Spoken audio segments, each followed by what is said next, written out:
नमस्ते defence lovers. काफी time हो गया लास्ट एपिसोड के बाद। एक्चुअली कुछ मेडिकल इमरजेंसी के वजह से मुझे थोड़ा ब्रेक लेना पड़ा। आप सबका सपोर्ट और पेशेंस के लिए दिल से शुक्रिया। बस ऐसे ही अपना सपोर्ट बनाए रखिएगा और प्लीज चैनल को सब्सक्राइब कर लो ताकि हम भी नए एपिसोड्स लाने के लिए मोटिवेट हो पाए। चलिए आज का ये एपिसोड शुरू करते हैं।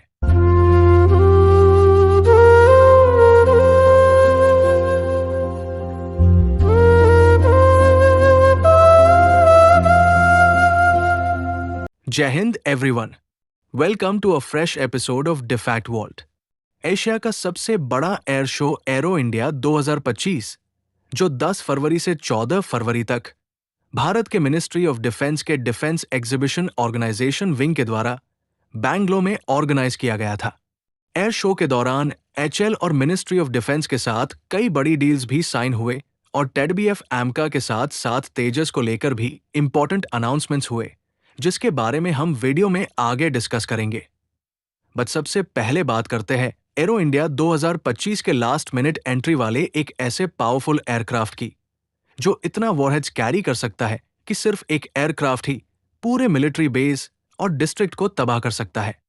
हम बात कर रहे हैं यूएस एयरफोर्स की B1 लांसर बॉम्बर एयरक्राफ्ट की, जो यूएस एयरफोर्स का हेवीएस्ट बॉम्बर है, जिसका टोटल पेलोड 75,000 पाउंड है।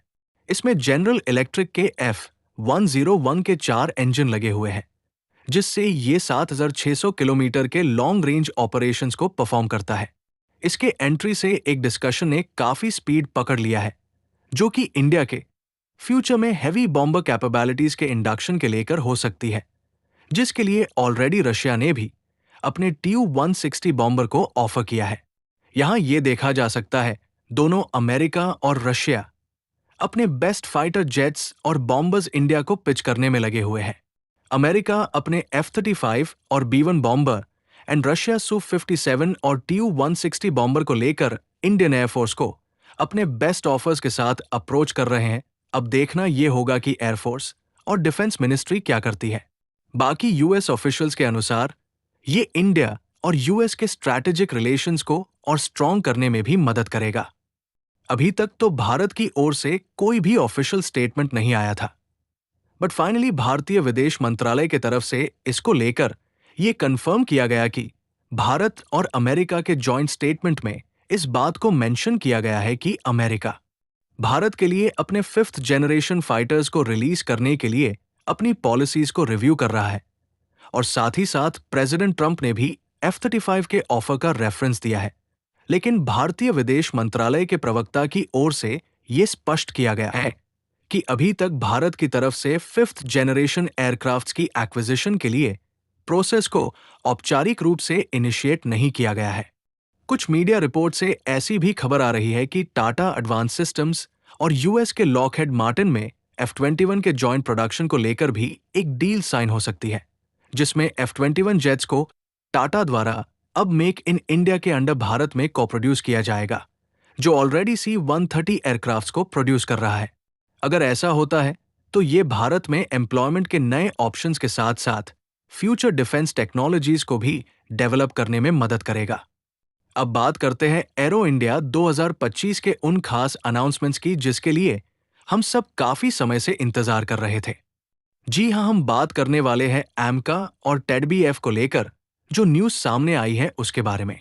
एरो इंडिया 2025 में डीआरडीओ द्वारा नेक्स्ट जनरेशन के एसा रडार के फुल स्केल मॉडल को अनवेल किया गया है। ये एक gallium nitride based next generation का रडार है, जो पारंपरिक गैलियम आर्सेनाइड बेस्ड रडार से ज्यादा एफिशिएंट और पावरफुल है, और इस रडार को इंडिजिनसली एमका के लिए डेवलप किया गया है। इस रडार में माइक्रो टेक्नोलॉजीज का यूज किया गया है, जिससे ये तेजस मार्क 1 और फोर्थकमिंग मार्क 2 फाइटर जेट्स में इस्तेमाल होने वाले रडार से भी ज्यादा टीआर मॉड्यूल्स को अकोमोडेट करेगा, जिससे एमका के ट्रू 5th जनरेशन कैपेबिलिटीज को बूस्ट मिलेगा। और इंडिजिनसली डेवलप होने से भारत को इस टेक्नोलॉजी के लिए किसी पे डिपेंडेंट होने की जरूरत नहीं होगी, जैसा कि हमने हाल ही में देखा था तेजस के इंजन को लेकर।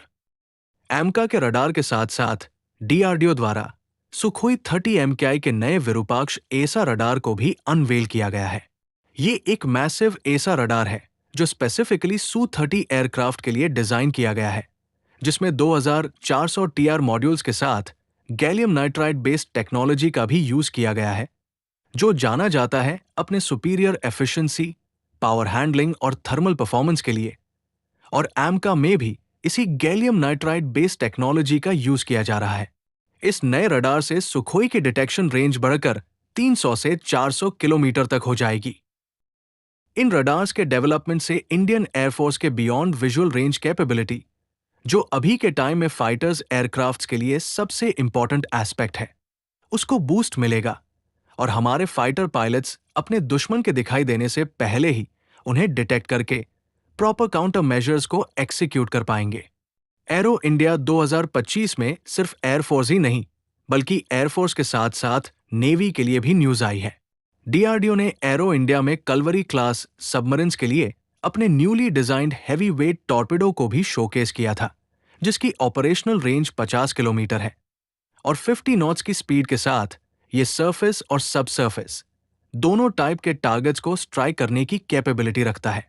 ये टॉर्पेडो 600 मीटर्स डेप्थ के ऑपरेशंस को परफॉर्म कर सकता है और अपने वायर गाइडेड सिस्टम से बहुत ही प्रिसाइज अटैक करता है। एंड फाइनली एडीए ने टेडबीएफ को लेकर एक इंपॉर्टेंट अनाउंसमेंट की है। एक्चुअली एक नहीं, बट दो। एडीए ने टेडबीएफ के फाइनल डिजाइन को रिवील कर दिया है, जिसे देखने के बाद सभी इसे राफेल के डिजाइन से कंपेयर कर रहे हैं, जो कि काफी हद तक मैच भी करता है। बट जो चीज इसे राफेल से अलग करती है वो है इसके डाइवर्टलेस सुपरसोनिक इंटेक्स, जो इसे पोटेंशियल एडवांटेज प्रोवाइड करता है in terms of reduced radar cross section, weight reduction and engine performance. इसको लेकर इंडियन नेवी ने भी अपना इंटरेस्ट दिखाते हुए फर्स्ट बैच में 80 एयरक्राफ्ट्स को प्रोक्योर करने का प्लान किया है। लेकिन कब तक वेट करना होगा इसके लिए? इसका जवाब ही एडीए ने एरो इंडिया में दे दिया है।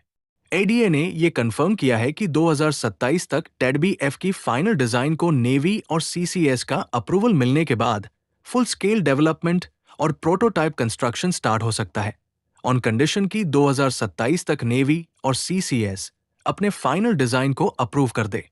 स्टार्टिंग में इसके 5 प्रोटोटाइप डेवलप किए जाएंगे और अगर सब कुछ टाइम से एज प्लान हो जाता है तो 2038 तक हम इसे नेवी में देख पाएंगे।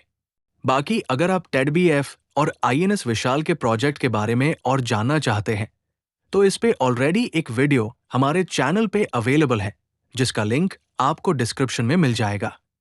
आप उस वीडियो को जरूर देखें। इन सब के अलावा कई प्राइवेट सेक्टर कंपनीज की ओर से भी डिफेंस इक्विपमेंट्स का डिस्प्ले किया गया था, जिसमें Tata advance systems, Mahindra aerospace, dynamatic technologies और अदानी डिफेंस सिस्टम्स जैसे कंपनीज शामिल हैं। सभी कंपनीज ने इंडिया के फ्यूचर वारफेयर ऑप्शंस को ध्यान में रखते हुए अपने फ्यूचरिस्टिक प्रोजेक्ट्स को डिस्प्ले किया था, जिसमें अदानी डिफेंस सिस्टम्स द्वारा हर्म्स 650 स्पार्क का रीब्रांड वर्जन अक्षी 7 को डिस्प्ले किया गया था, तो वही डायनामैटिक टेक्नोलॉजीज ने भारत के पहले जेट पावर्ड लॉटरी म्यूनिशन कातिल को इंट्रोड्यूस किया है। बात करें अक्षी 7 की, जिसे अदानी डिफेंस सिस्टम्स ने इजराइल के एल्बिट सिस्टम के साथ मिलकर भारत में ही प्रोड्यूस किया है, तो ये एक multi role and multi payload tactical unmanned aerial system है और इसकी सबसे बड़ी खासियत इसमें लगा ऑनबोर्ड डेटा प्रोसेसर है, जिसके कारण इसे सर्वर इन द स्काई के नाम से भी जाना जाता है। अक्षी 7 24 घंटे की लॉन्ग एंड्योरेंस के साथ 300 किलोमीटर की beyond the line of site की रेंज प्रोवाइड करता है। इसमें स्पेसिफिक मिशंस के लिए अलग अलग फ्लाइट स्पीड और वाइड रेंज ऑफ पेलोड्स को हैंडल करने की कैपेसिटी भी मिलती है, जिससे वैरायटी ऑफ रोल्स परफॉर्म किए जा सकते हैं। इसमें नाटो के स्टैनग 4671 कंप्लायंट पेलोड्स के साथ वैरायटी ऑफ सेंसर्स, रडार्स और इलेक्ट्रॉनिक वॉरफेयर इंस्ट्रूमेंट्स भी इंटीग्रेट कर सकते हैं। ये ड्रोन 260 किलोग्राम तक के पेलोड्स को कैरी कर सकता है। अक्षी 7 टैक्टिकल ड्रोन्स की श्रेणी में एक गेम चेंजर के दौर पर देखा जा रहा है। अब अगर बात करें कातिल की, तो ये भारत का एक मेजर टेक्नोलॉजिकल लीप है, जिसे एरो इंडिया में डिस्प्ले किया गया था, जिससे ये काफी चर्चा का विषय भी रहा। लेकिन इसका कारण सिर्फ इसकी टेक्नोलॉजी नहीं, बल्कि अमेरिकन फाइटर जेट F5 से विजुअल सिमिलैरिटीज भी है। ये 600 किलोमीटर पर आर की स्पीड से high accuracy target hitting capability provide करता है। इसके अलावा ये लैंडिंग गियर से भी इक्विप्ड है, जिससे ये किसी भी ड्रोन की तरह टेक ऑफ कर सकता है और इसे रीयूज भी किया जा सकता है, जो इसे इकोनॉमिकल भी बनाता है। बाकी इस पे एक डिटेल्ड वीडियो जल्द ही अपलोड होगा, तो हमारे चैनल को सब्सक्राइब करके बेल आइकन को प्रेस कर दीजिए ताकि नेक्स्ट वीडियो की अपडेट आपको जल्द मिल सके। एचएल के साइड से भी एरो इंडिया में कुछ न्यूज आई है, जिसमें एचएल तेजस मार्क 2 को लेकर अनाउंस किया गया है कि इसका प्रोडक्शन 2028 तक शुरू हो जाएगा और इसका फर्स्ट प्रोटोटाइप 2025 के एंड तक देखने को मिल सकता है। एडीए द्वारा यह भी कंफर्म किया गया है कि 18 यूनिट्स पर ईयर के प्रोडक्शन रेट के एक्सपेक्टेशन के साथ 2030 में इसका सीरियल प्रोडक्शन भी शुरू हो जाएगा। एरो इंडिया 2025 में तेजस मार्क 1A के 4 प्रोटोटाइप्स ने भी 4 फिंगर फॉर्मेशन का डेमोन्स्ट्रेशन किया था। And after all the delays and challenges 2025 में मार्क 1A की पहली डिलीवरी एक्सपेक्ट की जा रही है और तेजस मार्क 1A के साथ साथ एचएल ने अपने कैट्स वॉरियर ड्रोन्स को भी अनवेल किया है। कैट्स वॉरियर एक ऑटोनोमस विंगमैन ड्रोन है जो दूसरे मैन्ड एरियल प्लेटफॉर्म से साथ कोऑर्डिनेट करके एक एयर कॉम्बैट सिस्टम को क्रिएट करेगा। कैट्स का फुल फॉर्म है कॉम्बैट एरियल टीमिंग सिस्टम, यानी कि कैट्स वॉरियर्स एक विंगमैन का रोल प्ले करते हुए अपने मदरशिप को प्रोटेक्ट करेगा, जो कि मैन्ड प्लेटफॉर्म होगा। ये मैन्ड प्लेटफॉर्म एक फाइटर एयरक्राफ्ट होगा जो अपने अनमैन्ड प्लेटफॉर्म्स के लिए एक मदरशिप की तरह काम करेगा और जरूरत पड़ने पर मदरशिप के कमांड पे ये ड्रोन्स डायरेक्ट कॉम्बैट में भी पार्ट लेते हुए दुश्मन के महत्वपूर्ण कैंप्स पे हमला भी कर सकते हैं। इतना ही नहीं बल्कि कम्युनिकेशन और सर्वेलेंस के लिए एक स्यूडो सैटेलाइट का भी उपयोग किया जाएगा, यानी कि ये एक पूरे कॉम्बैट सिस्टम की तरह काम करेगा, जिससे deep strike missions, surveillance and electronic warfare जैसे टास्क्स को एक्सिक्यूट करते हुए अपने मैन काउंटरपार्ट को दुश्मन से बचाने का भी काम करेगा। बाकी अगर आप इस पे एक डिटेल्ड वीडियो चाहते हैं तो नीचे कमेंट्स में जाकर कैट्स वॉरियर जरूर लिखते। रशिया के ओर से Su-57 को एक फुल पैकेज में भारत को ऑफर किया गया है, जिसमें Su-57 के साथ रशियन KH-69 मिसाइल को भी ऑफर किया गया है, जो एक air launched stealth cruise missile है जिसकी ऑपरेशनल रेंज 400 किलोमीटर से भी ज्यादा है और फर्दर कस्टमाइजेशंस के साथ इसे Su-30 MKI पे भी इंटीग्रेट करने के प्लान के साथ रशिया ने भारत को ये ऑफर दिया है, यानी एक डील में 2 जेट्स के लिए स्टेल्थ क्रूज मिसाइल। इस खबर के आते ही चाइना और पाकिस्तान में एक हलचल सी मच गई है, क्योंकि KH-69 मिसाइल एक क्रूज मिसाइल के साथ साथ स्टेल्दी फीचर्स भी कैरी करता है, जो एनिमी रडार्स को डॉज करके अपने टारगेट्स को एक डायरेक्ट हिट देता है। इन सब के अलावा जो चीज सबसे ज्यादा चर्चा में रही वो था एमका का फुल स्केल मॉडल, जो एडीए द्वारा एरो इंडिया 2025 में पहली बार रिवील किया गया। फुल स्केल मॉडल का मतलब सेम साइज और शेप का एक मॉडल जो रियल एमका फाइटर जेट का डिजाइन होने वाला है और इसका भी फर्स्ट प्रोटोटाइप 2029 तक हमें देखने को मिल सकता है। आज के लिए इतना ही, मिलते हैं अगले एपिसोड में।